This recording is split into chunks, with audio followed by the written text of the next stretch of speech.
Welcome to the 5th installment of our Chestnut Chat, our new weekly series talking about all things chestnut. This webinar is being recorded, so to let you know if you speak or put something in the chat or put a question in the Q&A, that's going to be recorded. And we try to get those up in about 4 or 5 days after the chat, so keep a lookout for that. In the sometime next week, we'll have a recording of this, and you can go ahead and check out the last 4 episodes of Chestnut Chat when you've got a chance. Go to our Chestnut Chat website.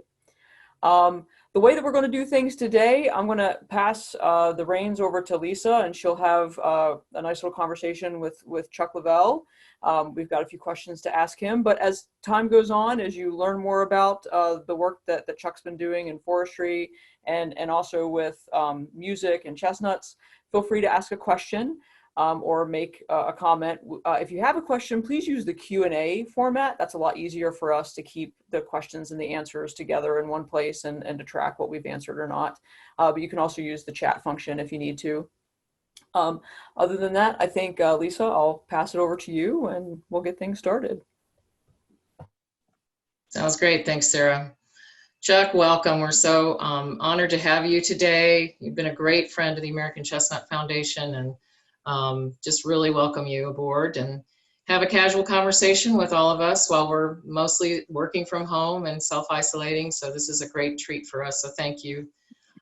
Great to be here, Lisa, and hello to Sarah and to everyone out there watching. Appreciate you guys tuning in.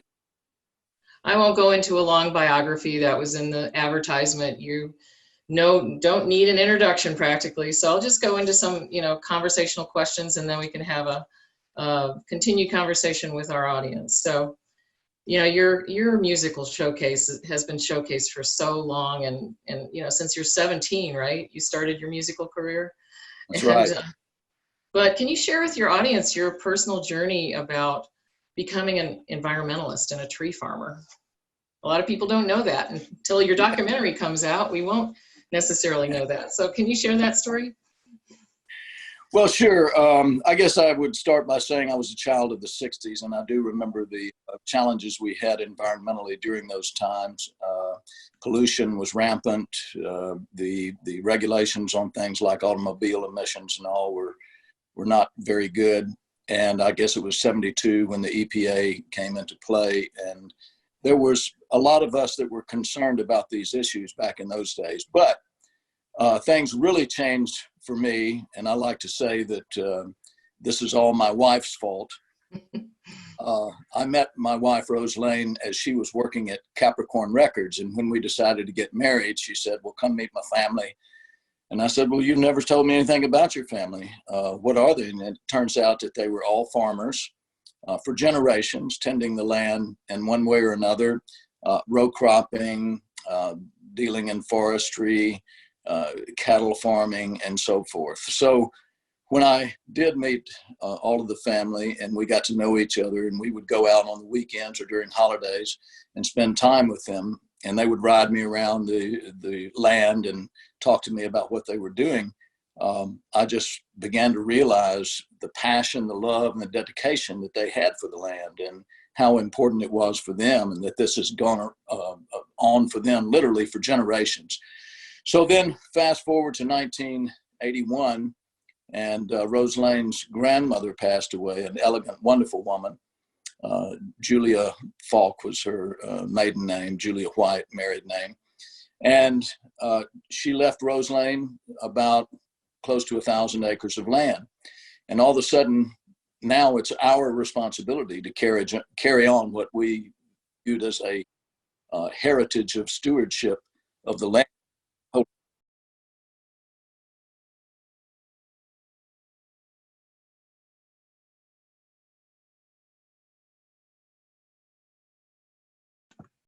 Uh-oh, we just lost Chuck, it looks like. Hold tight, everybody.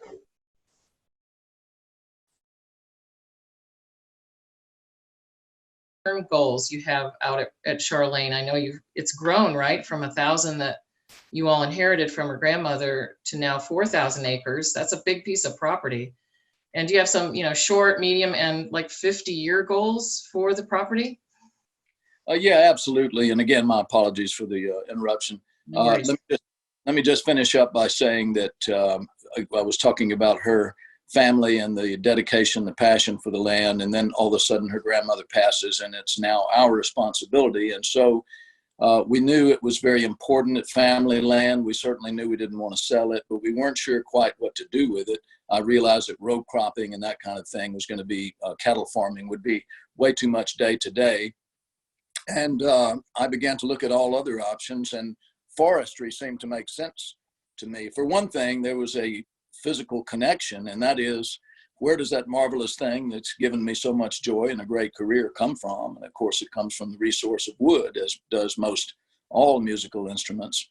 And so I began to study forestry, eventually wound up taking a correspondence course that took about a year or so to get through while I was traveling with the Fabulous Thunderbirds, a little Texas blues band that I was with for a while. And so we began to actively manage our land. And then as the opportunities came up for purchasing land that was either around us or near us, we tried to take advantage of that. And Lisa, as you mentioned, now we're up to about 4,000 acres. And so that's been our journey. We've had a lot of fun with it. One of the things we've done that I've really enjoyed is that repair to our house. We've used our own lumber. Building our horse barn, we used our own lumber. Our pasture fencing, our lodge that we have, and so many other structures that we have on our land have all come from trees that were dead or dying, for the most part, on Shore Lane. And we take these trees down, buck them up into logs, take them to a sawmill that's nearby, have them sawn into lumber, and then make use of them. So, it's a nice thing to pass on to our children eventually. And when you ask about short-term, long-term goals, first of all, we're very dedicated to all things forestry. Of course, in our part of the world, mostly you have loblolly pine, slash pine. There has been, as you know, a big effort to restore the longleaf pine, which was the original tree from Virginia all the way to East Texas.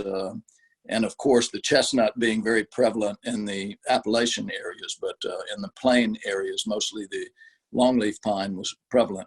And so we've engaged in that. We probably have about 350 acres now of longleaf pine. My phone's about to fall off here. There. Okay, sorry.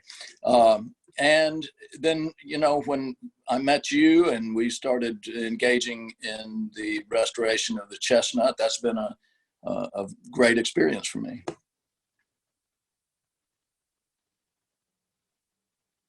Of Charlene Plantation and Rose Lane and Chuck, and you can tell the pride behind their smiles of that wonderful place that they call home. Speaking of the chestnuts, when we first met, you already had some chestnuts on your property, and they are doing really well. It's pretty far south of the range. And I know you got them originally from Dr. Joe James and Dr. Hill Craddock, and they seem to be thriving. There's your tree right there. That was during the public service announcement that you were kind enough to do for us back in 2015. I remember saying, Chuck, do you ever really look at your chestnut that carefully every day? And you're like, no, but this is a good shot. So we really enjoyed that. The public service announcement was one of our most popular postings on social media, got over 30,000 views and probably a lot of new members. So we really appreciate that. When did you first hear about chestnut restoration, and how does that fit into your overall kind of forestry ethic? I think in my engagement in forestry in general and reading the history of forestry in the Southeast and America, I, of course, came across information concerning the chestnut tree and, of course, the devastation of the blight that came over. And so I just had an interest in it. Another thing was a lot of the universities that have agricultural programs that focus on forestry, in particular, the Warnell School of Forest Resources at the University of Georgia. I visited them. They were kind enough to give me an honorary degree, but in the process, in the laboratory, they were working on trying to restore the chestnut and find ways to bring the tree back. And then, of course, as we know, as time goes on, I think the most success that the organization has had is breeding the 1/16th Chinese to the 15/16 American. But there are other efforts, as we well know, in different universities and laboratories across the country to do everything we can to keep that tree healthy and bring it back. That's right. There's a lot of people working on chestnut out there. It's really amazing. Well, you are the recipient of our very first Chestnut Conservation Champion Award. And that was a, yay, you're the inaugural one. And that was really, I mean, we really wanted to give that to people that not only are interested in chestnut, there you are with your award sitting on your piano, but people that are really kind of evangelizing conservation, environmental health, forest health. I think people look out into our green forests and think they're healthy, and there's a lot of pathogens and pests out there that we need to tackle. So really appreciate the visibility you're giving forest and forest health. So the next question, and then we'll go out to our fans out there. You know, we already talked a little bit about President Carter and your longtime friendship with him. He's an honorary director of the American Chestnut Foundation, which we're really thrilled to have. How has your friendship evolved with him over the years? And, you know, here's the quail hunt you hosted at Charlene back in 2017 with a dormant, not a dead chestnut. It doesn't look real good right there, but it's just sleeping. So that's one of the chestnuts that we brought from Dr. Hill Craddock's lab. And they're doing really well, by the way, Chuck, on President Carter's personal property in Plains. That's really far south, but they're doing great. And you know, he had 3 chestnuts growing up in his yard in Plains, and he told a story once that he took chestnuts to school and he could trade them for some really good marbles. So I thought that was a great story. But anyway, tell me about your long time. You started talking about it before the official recording started. So can you share some of your history with President Carter? Sure, absolutely. We first met when he was governor of Georgia, and we received some information one day in the recording studio that the Governor Carter wanted to come visit in the studio. And we thought, oh, you know, okay, he'll come. This is a photo op, you know, he's going to come and just spend a little time and try to get something out of it. But he came. We were recording Dickie Betts' first solo record, which was called Highway Call. And the then governor stayed with us about 2 hours. He asked fantastic questions about the state of the music business, about the recording process, about distribution and sales of records. Back in those days, you had vinyl records, as we know. And we were all quite impressed with him. And we thought, well, this wasn't just a photo op. He really does care about what's going on. Well, a few months later, Phil Walden, the owner and proprietor of Capricorn Records, came to us and said, look, Governor Carter is going to run for president.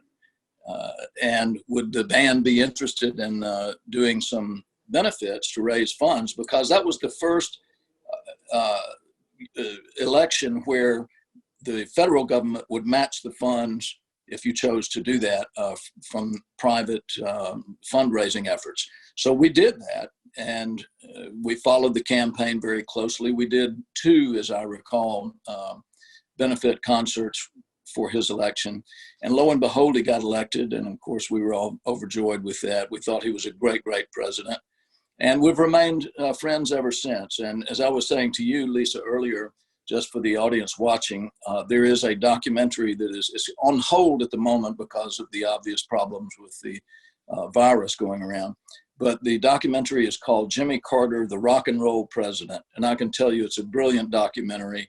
It has interviews with people like Bob Dylan and Bono and myself. I was honored to be involved. Great historic footage from the Capricorn Records days. And I think everybody is going to really enjoy this documentary when it does come out.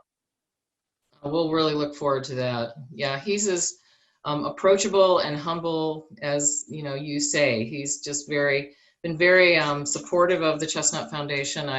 When I first learned he was the honorary director when I started 5 years ago, I called the Carter Center and talked to a former colleague of mine. I said, well, he's probably an honorary director to a lot of things. He said, not really. He's picky and choosy about it. So I was very honored to hear that we made his short list of things that he cares about as far as causes. So here's kind of a little bit of a rock and roll question.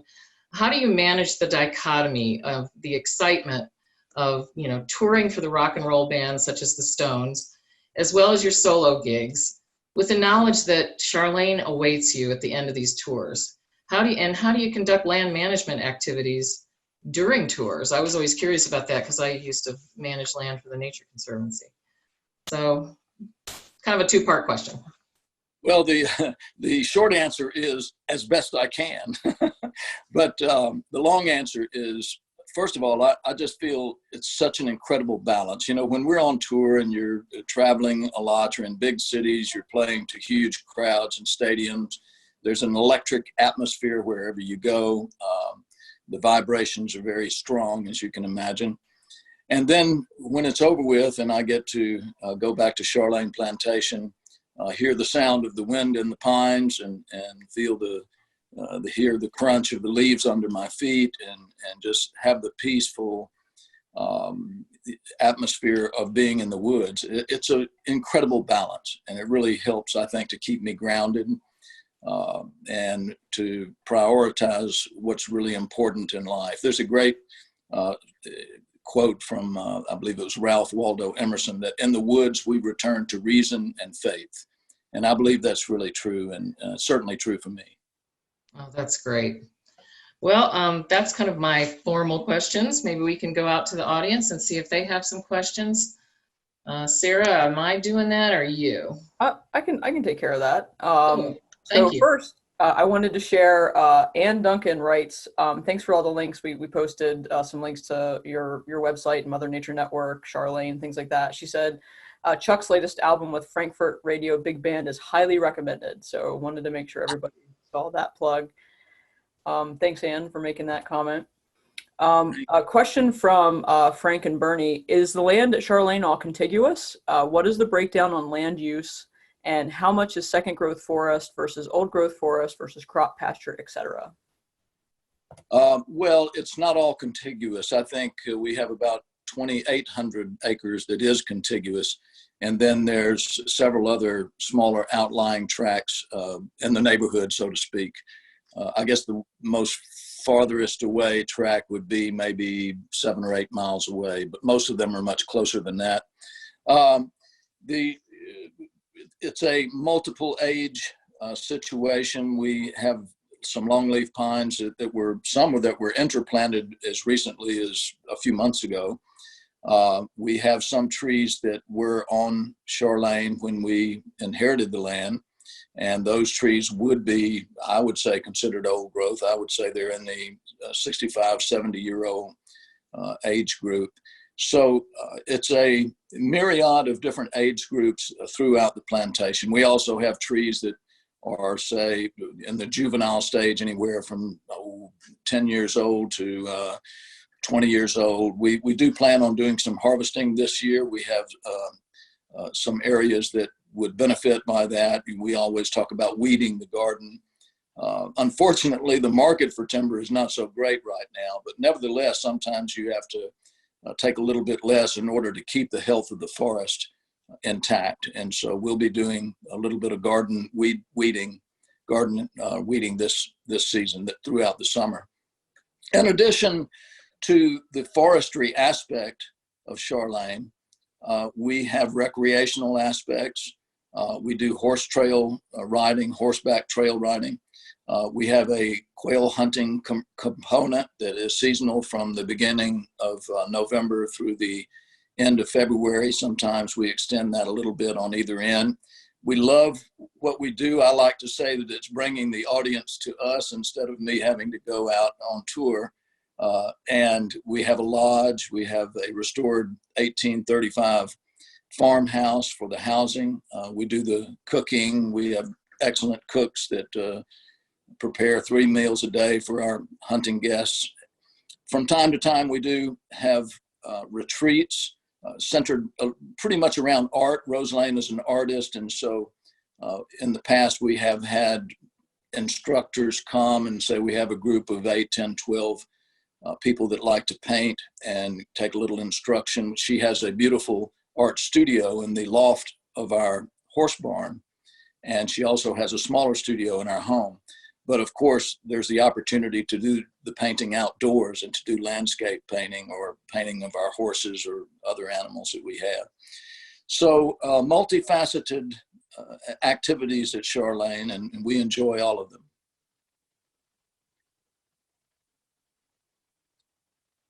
All right, I have another question from Steve Dick. Can you describe the chestnut trees on your property, the number, maybe how many acres you have of them, size, age, health, etc.?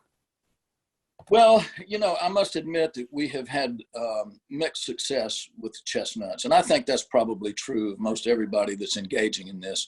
I have a sad story to tell, and that is that 3 of the trees that Lisa was talking about that I got from Dr. Jones, unfortunately, for some unknown reason, and they were completely healthy up until 3 months ago. I started to notice some wilting. I made sure they were watered and cared for, but unfortunately they all died. I have only one of those left now. That's the oldest chestnut that I have, and I would say at this juncture I'd have to make a guess, it's probably 10 years old. We received a dozen chestnut trees recently from Dr. Cipollini, right? Is that how you pronounce it? Perfect. Okay. Mm-hmm. And these chestnuts are 6 to 8 inches. He sent them refrigerated to us. I kept them in a refrigerator for about 3 days before I could prepare a place to plant them. I found a very good place, Lisa. I think you'll be very happy with what I have, and it leaves room for planting a grove of chestnut in this particular area. And I can give you the good news that all of those seedlings have done very well. They're all leafed out. You know, I have a 4-wheeler with a 25-gallon water tank on the back of it, and when it gets really dry, I can ride out there and water them if need be, and look after them, try to keep the weeds away from them. We do have chestnuts, a few that are in between those 2 age groups, out in the forest, you know, further away from our home. The ones that I just described are closer to our house. The grove that we're just starting is, maybe a half a mile from our house, on the entrance as you come into Charlene Plantation. So that'll be a great feature one day when all those chestnuts start to mature, and the first thing you see when you get onto our dirt road and our entrance will be some beautiful chestnut trees. So we're very excited about that. That's great. Yeah, chestnuts die for a lot of reasons, and Hill Craddock, who you mentioned, he has one of my favorite reasons, which is no good reason. Sometimes they just up and die and you don't know why, and that's really frustrating. So yeah, that's great. So I got a couple more questions about sort of forest management and chestnuts as well. Can you talk about how you manage wildlife to minimize damage that they can do, both on the chestnuts, but then just in general if you see other wildlife issues? Well, that's a great question. And in addition to the chestnuts that we've planted this season, we planted about 35 various ornamentals on our entranceway, and that includes white and pink dogwoods, Shumard oaks, some weeping cherry trees, and a number of other varieties that just to create some beauty as you begin to come into our place. And for those trees, those were fairly large trees. They were anywhere from, say, 4 to maybe 7 feet tall, you know, so we were very careful how we planted those, you know, to get the root system correct, and mulched them with pine straw, and I look after them with that water tank as well. They make a rubberized netted plastic material that we put around the base of them in case deer want to try to rub their antlers onto them. At least they have some protection. In case of the chestnuts, what I intend to do, and I've done this in the past, is to make wire cages around them to protect them until they get mature enough that I'm not so concerned with it. So I think it's something we all need to be very concerned about, especially if you live in the country and you're susceptible to deer coming up and munching on them or eventually rubbing their antlers on the bark of the tree. Let's see. Let's skip to back to music. Mark Stokes asks, "Who are your personal music heroes?" Oh man, Ray Charles, number one. When I was very young, we had the record. It was called Modern Sounds in Country and Western Music that Ray put out, and that was probably when I was first aware of him.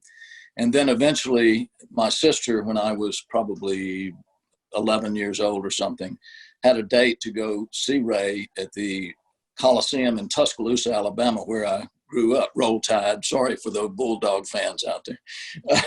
But it was a life-changing event. Ray was absolutely amazing.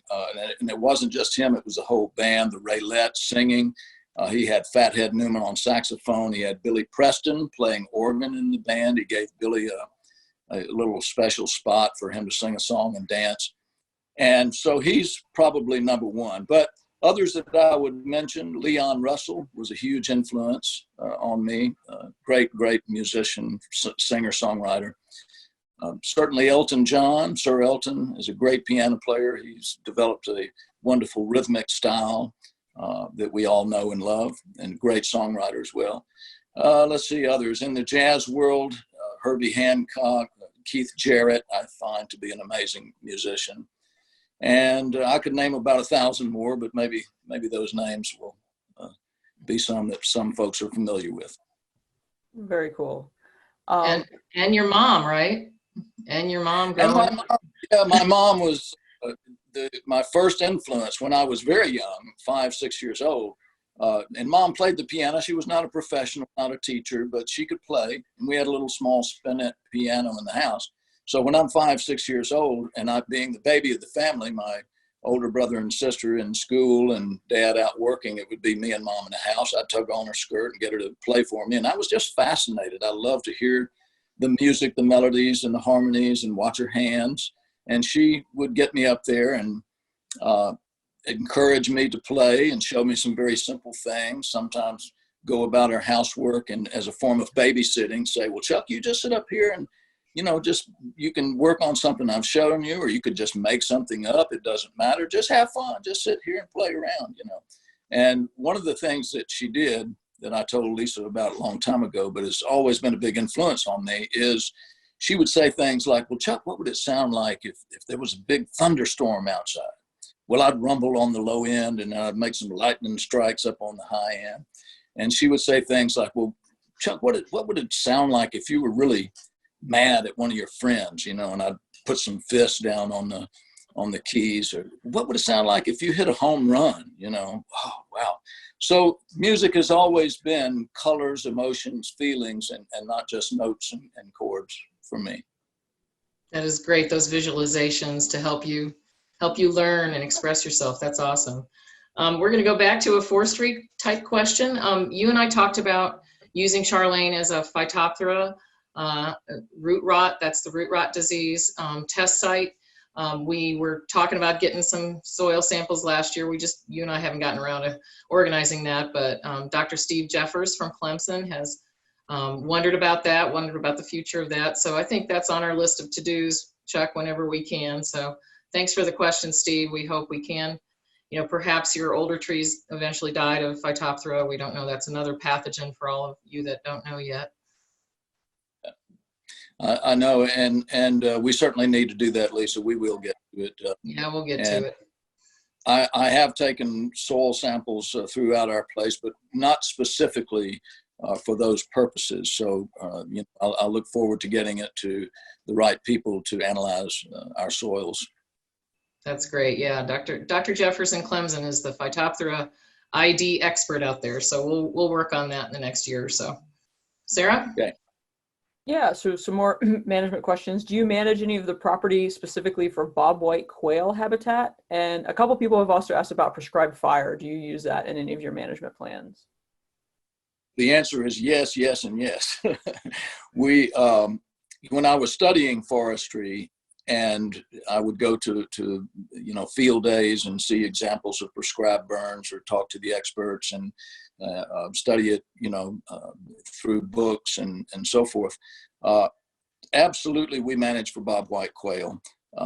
With our commercial quail hunting offering that we have, as I mentioned earlier, we do release birds. We do this very, very carefully. And I do have areas that I have known wild coveys of birds that I just leave alone. But I leave that to nature and let them have their way and not bother them. Fire is a very important tool, but it's also something you have to be extremely careful with. Winds can change, humidity can change drastically in a short period of time, and I've had that happen in some of my prescribed burns.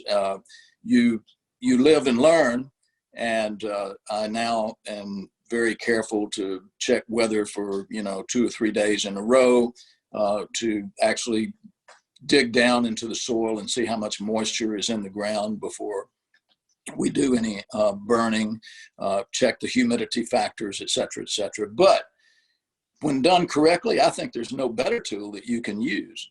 And there are other management techniques. When we get, in the Southeast where we are, the good old sweet gum tree is pretty prevalent and grows like a weed. So from time to time, we do use chemical on certain areas. Chemicals are very sophisticated these days. There's one called triclopyr that we like to use. The brand name is Garlon, and basically it will affect the woody stems, but does not harm the grasses so much. So that's important because what we want for the quail habitat and for the health of the forest is to try to have minimal woody stems in competition with the pines, but encourage that low-growing, knee-high natural grasses, natural legumes, the partridge peas, the lespedezas, natural weeds that are important for the wildlife. This year we did something that I hope will be a great success. There is a combination of grasses that we call native warm season grasses. And this can vary a little bit from region to region, state to state, but we planted about 20 acres of seeds of native warm season grasses that we got from a place in North Carolina. And we were very careful how we did this. I followed the instructions explicitly. These are very, very fine seeds and very light in weight. And you have to be careful how you spread them, and you don't want to cover them too deeply because then they just don't grow. So you want just a little bit of soil on them, kind of like raking them in. And I'm excited to see how this works because we do have an aster that grows throughout our area that is not really useful so much for quail habitat and turkey habitat and so forth. So we're trying to reduce that a little bit and introduce these natural native warm season grasses. Cool. I have a question from Amy Hayes, who wants to know about chestnut culture, not necessarily for restoration or conservation, but for nut production. Do you have any interest or knowledge from that aspect? Well, I have at this point only one chestnut tree that would actually bear nuts. So I haven't had the experience of harvesting so many chestnut balls and proceeding from that end. But, hopefully these grows that we're planting and the more that we do every year, that will come into play. When you say culture, I think of what Appalachia must have looked like during the time of the giant chestnut trees that we see in books and that we know existed back in those days. And, the nuts were good for wildlife, all manner of wildlife. It was good for humans, consumption. The wood was beautiful and used for furniture making and so forth. So, wouldn't it be wonderful? And this is what we're all hoping for, all of us that are engaged in this. Wouldn't it be wonderful to say 30, 40, 50 years from now, we've solved this problem. The trees could be healthy and growing, and every year we grow, I don't know, maybe 1 million trees a year. Wouldn't that be great? That would be great. And so I think we're all working towards that end. Well, and to sort of follow up on that, one of our anonymous attendees asks, what makes chestnut so special? I think you had touched on that a little bit, but I don't know if you have anything else, a reason why it plays a special role on your farm.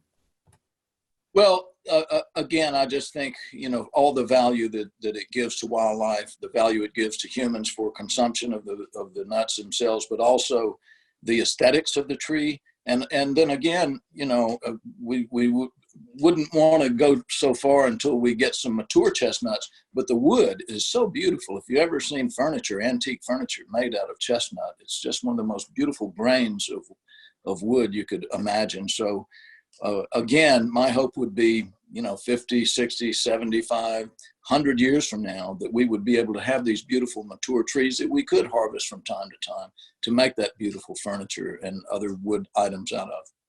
It's almost like this question was meant to be. So Rich Bray asks, or he says, Chuck, I think you would look great behind a piano made of reclaimed chestnut. Do you think it would sound and work okay? If so, I have some timber salvaged from an old mill in Massachusetts. Wow. Very interesting. I don't know. I would have to ask the Steinway people, the Yamaha people, the experts that are, into the different woods that make a piano. I do know that for the most part, maple and spruce is used mainly for the soundboard of the piano. It would also be interesting to think about a guitar, an acoustic guitar being made out of chestnut, or at least in part out of chestnut. It's a hard wood, and I'm not sure how it would resonate in either case of a piano or a guitar, but I think it's a great question, and I'd love to know one day. Yeah, I can't speak to the quality because all I have is a little piece, but back in the 1800s and 1900s, they used to use chestnut as sort of the frame of a lot of things, and I have a piece of piano that has chestnut as the core, and then it was overlaid with a mahogany veneer. So can't test it to see what it would sound like, because all it is a tiny little piece, but there's certainly precedent for having been used in those types of things. That'd be cool to put to the test. And one of our wonderful members made a dulcimer made out of chestnut, which we raffled for a little fundraiser, and I never circled back with that person to see if they A, learned how to play it, B, if it sounds any good. But it sure was a beautiful instrument. So there is precedent, as Sarah said. Excellent. Right. So let's go. You talked about garden weeding. So Steve Johnson Baugh asks, what is the process you use for garden weeding? Is it all mechanized or horse pull? Do you drop and leave it to decompose? Well, when we plant loblolly pine, usually I think the figure is about 730 something to the acre. 732 seems to stand out to the acre. When these are, of course, you're talking about little seedlings like this. And it's usually, I think, 4 foot by 8 foot, 6 foot apart in the rows. And then the rows would be 8 foot to 10 foot apart. Now, longleaf, we don't plant quite that many. Longleaf, you back down to somewhere around 650, 680, depending on your soil and what you intend to do. But once these trees reach a certain age, and of course, all of this depends on the quality of the soil, the amount of rainfall, the quality of and genetics of the trees that you put into the ground. They all have a factor depending on when you want to first harvest. But in general, if you have decent soil, let's talk about the loblolly because it's a faster growing tree, you would probably do a first thinning somewhere around age, let's say 12 to 18, depending on those factors. And the method we use mostly these days is to take every 5th row completely out, and that gives the machinery some room to maneuver and then reach inside either side of those rows and pick out some other trees. I have a professional consulting forester that marks the trees for me. I've learned a lot and I know a lot about these, but when you have a person that does this for a living, I think it's very important to depend on their expertise. So that's what I do. And I work very closely. I've worked with the same forester for almost 40 years now. And now in the case of, let's talk about longleaf. One of the interesting things about longleaf, and I imagine my friend Charlie Tarver talked about this when he did this program a few weeks back. Once they reach an age of maybe somewhere between 8, 10 years old, and they begin to throw a lot of needles on the ground, well, you can rake that pine straw and use for landscaping, mulching. And that's a very desirable straw to use, especially in the Southeast. And it can be lucrative. You know, you can get, $175 or $200 an acre per year in raking that straw. So that can really help the income situation until they reach a point to where you can harvest them for pulpwood. And let's talk about the stages that you can get for the thinning. The first would be the pulpwood. It goes into paper products, newspapers, packaging, so forth. Second would be what they call chip and saw, so that the base of the tree is big enough to make at least something like a 2x4, maybe a 2x6. And then as the tree narrows as it goes up, at a certain point, you cut it off and use that for pulpwood. So that's chip and saw. And then you get into the saw timber. So the tree is thick enough all the way to use all of it for making lumber. And then you have ply logs, which would be turned on their sides in the mill and peeled, so to speak, to make plywood products. And then the highest grade product for us is the telephone poles. So if you have a good, strong, straight tree, the right size and for that usage. There is one product in the younger category that I've skipped over, and that is fence posts. You know, if you have a tree 6 to 9 inches is usually what they want, and making fence posts for, making pastures and so forth. And so those are the various products that we focus on at Charlene for when we do harvest in timber. Great. I did my forestry work at Duke, and I'm now back in the land of hardwoods and northern more trees, but that's bringing me back to longleaf and loblolly pine stands, and all I could think of actually when you say pine straw is chiggers. That all I could think of was like, oh, I bet there's just chiggers all over the place, which we don't have up here. Well, you're lucky, and unfortunately, we are below the gnat line, so we're doing this a lot when we're outdoors. Oh man, yep. That brings me back. But you bring up a good point, and all of what I've discussed is concerning softwood, loblolly / longleaf. But when you get into hardwood trees, and that's a whole other ball game, and other different products. And as we know, there's a lot of problems with that. We talked earlier about the challenges of disease and insects. You have the emerald ash borer that is really devastating the ash trees. And ash is used in so many ways. Baseball bats. Most all the baseball bats are made out of ash. And so the industry now, because of the borer, devastated so much forest land, they're having to experiment with different hardwoods to use for those bats. Also, ash is often used in musical instruments as well. So, you have to go with the flow, I guess, if you have to switch hardwoods for these purposes and find out, what will work. Right.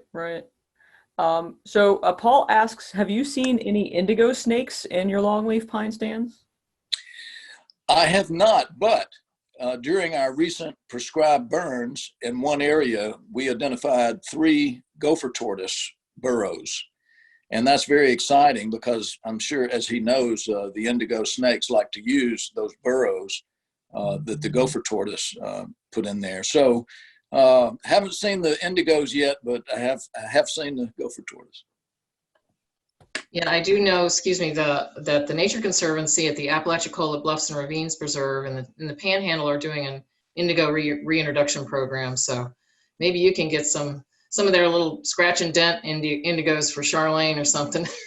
Yeah. I'll work on that. Yeah, they're a wonderful snake. Thanks for the question. One of my favorite snakes. Paul also asks, are you familiar with Michael Durr at the University of Georgia, the author of the great book, Manual of Woody Plants? I am familiar with him, yes. And, I love what they do at the Warnell School. Bob Isler, who conducts the forest business program there and has for many years, is a good friend of mine. He also used to be the president many years ago of the Georgia Forestry Association, which is how I got to know Bob. But there's some great instructors and professors up there. Scott Merkel is another great professor there at the university. He gave me many years ago it was an umbrella magnolia and a pyramid magnolia, two different species that were both grown from tissue cultures. And I have both of those trees now. This is probably 20 years ago, and they're both living and doing quite well. So I just love what they're doing at Warnell. It's a great institution. Absolutely, absolutely. Let's see. Lisa Ward asks, what are important things I should do with my forestry professional and to make sure that the company that does any cuts, let's see, she has some longleaf pines, a 70-acre stand of loblolly. What should she work with her company to do to make sure that the property stays undamaged as much as possible? She's near Palestine, Texas. Okay. I always think it's a good idea to consult a professional. And that's what I do before we do any harvesting. My forester and I walk out into the areas that we're looking at. We talk about what is there, has any thinning ever been done in the past, or is this a first thinning? How much do we think we should take out and still keep the forest healthy? You also want to be very aware of market scenarios. What are the mills in your area looking to take? Will they give you a decent price for what you have to sell? Again, a professional can answer those questions. You want to be frank with the logger that's going to come in and say, look, this is my land. I want you to be careful. We're going to try to minimize any damage to trees when you're hauling those trees to the loading deck to prepare them to be on the truck and go to the mill. You just want to be very upfront with your consulting forester, with your logger, and have a strong understanding of what the price you're going to receive. These days, as we know, most of the prices are based on weight. So, I wish I could say that the market was great. At least in my area, it's not. But in other areas of the country, it might be better. I'm not sure what it is out in Texas. But, get as much information as you can. Work with that consulting forester. He's going to charge you a percentage of whatever the sale is. But if you got the right person doing this and working with him, it's going to be worth that and more to pay him. The percentages vary anywhere from probably 7 to 12%, depending on the situation. I think probably an average would be a 9 or 10% percentage to go to your consulting forester. Yeah, absolutely. I can't speak highly enough about consulting foresters and certified foresters. They're the ones you want to work with to make sure you get a good job done. That's right. So a couple more questions. We're closing in on 12:30 and want to make sure that we get as many as we can in during the time that we have. So have you ever thought about planting chinkapins? You're in the native range for chinkapin. What about them? I am familiar with chinkapin. They're a great wildlife. It's kind of a bushy tree. It doesn't grow all that tall, but it does put out some nice acorns.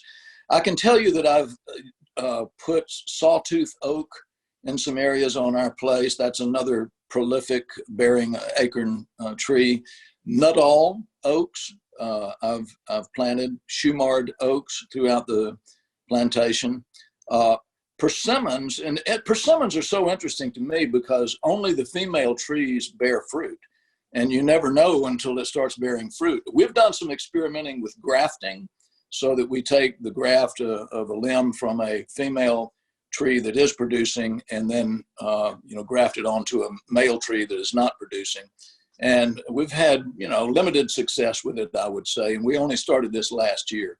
But that's an interesting process. But persimmons are really important wildlife food. If you got a good persimmon tree, boy, the deer, the turkey, the quail, everything's going to gather around that tree. Chinkapins, I have not done. I probably should look into it, but I am familiar with them. And my brother-in-law has planted some chinkapins. I'll have to check with him about his success rate. Chinkapins are great, and one of our other attendees, Steve Johnson Ball, he says that they're great for attracting game birds of all kinds, and I would agree. They're great because the nuts are so small. The birds and wildlife really love them. Yeah. So Paul, I'm going. This is his third question, but he's come up with some really good ones. He says, to sow that 20 acres in grasses, was it necessary to take off the existing turf, or what was the process? And finally, thanks for sea level and remembering Jimmy Knowles. That's a beautiful comment. I miss Jimmy. He was a great friend, and of course, worked with him in several different musical settings. With Dr. John, we backed up Alex Taylor, James Taylor's older brother, back in the early 70s. And then, of course, with Sea Level. So thanks for that, Paul. So here was the process, and I consulted with a gentleman named Don Lee. And if I've got the name right, it's Garnet Wildflowers out of North Carolina. And what Don told me, he asked, what do we have, that we're dealing with? And as I said earlier, we have this aster. The common name of it is silk grass. And it grows only about yay high. And it's not that useful for the natural cover for quail hunting. It is a preferred gopher tortoise food, by the way, though. So I don't want to get rid of all of it. But so we, in this area that it was very prevalent, we used glyphosate rather early in the year, for the purpose. Usually you don't want to use it until it's like 80 degrees or so. But we did this in early March. And we gave the glyphosate about 2.5, 3 weeks to have an effect. We did a prescribed burn. Then we had bare ground to work with. And then we had an opening on our spreader. We had a spreader with an agitator in it, just a common funnel type spreader behind on a 3-point hitch of a tractor.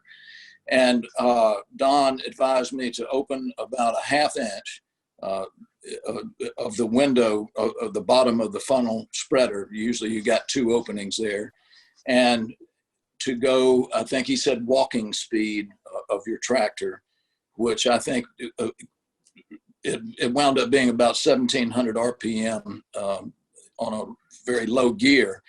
And then right behind the spreading, I have something called a Herschel Drag, and maybe some of you know what that is. It's something, it's old bulldozer tracks that are cut up, and they're heavy. And in my Herschel Drag, we have 4 of them parallel to each other, and they're all welded onto a frame. So and it's on a 3-point hitch. So when you lower it down, basically you have a very heavy drag. And at the end of these 4 bulldozer tracks, I have a very heavy iron pole that helps to do the final smoothing. So we'd spread, and then with a tractor right behind that, we had the Herschel Drag very lightly covering up. And that was the process. And this was all at the advice of Don Lee. He did say that, there's another way to do this, and that with a special grain drill that has what they call a native warm season grass box. This is a very expensive piece of equipment. They run about $35,000. So I opted for the Herschel Drag and the spreader. And one of our attendees asked, that's Garrett Wildflowers, garrettseed.com. Is that where they would get that? That's right. Yeah, Garrett. Don Lee is the gentleman that runs it. All right, cool.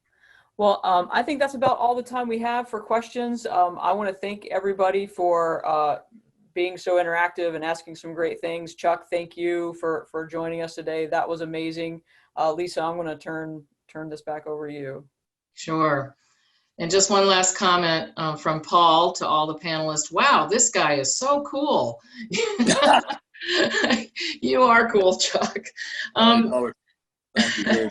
Really enjoyed it. Great question. It's been really great. Yeah, I mean, these people are really knowledgeable that are part of our community, and I'm sure they learned a lot from you today. So thank you so much for sharing your great background in forestry.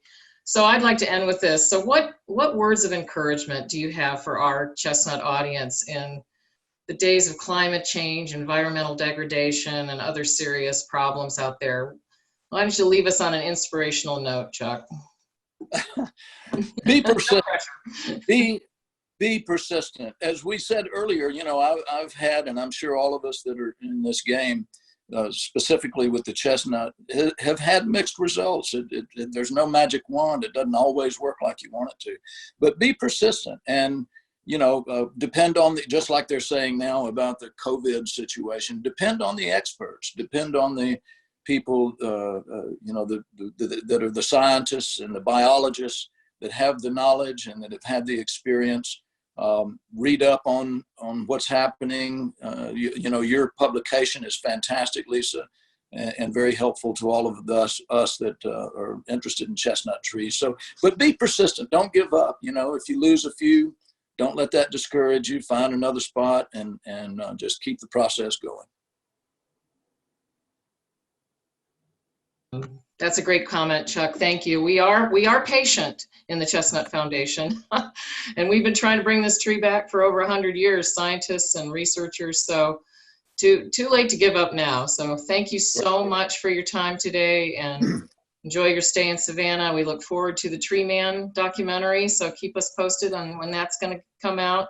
One other documentary for all you music fans out there. I finally watched Ole, Ole, Ole the other day, and that was really cool, really a lot of fun and eye-opener for that tour. I don't know, real quick, if you have any comments about that documentary.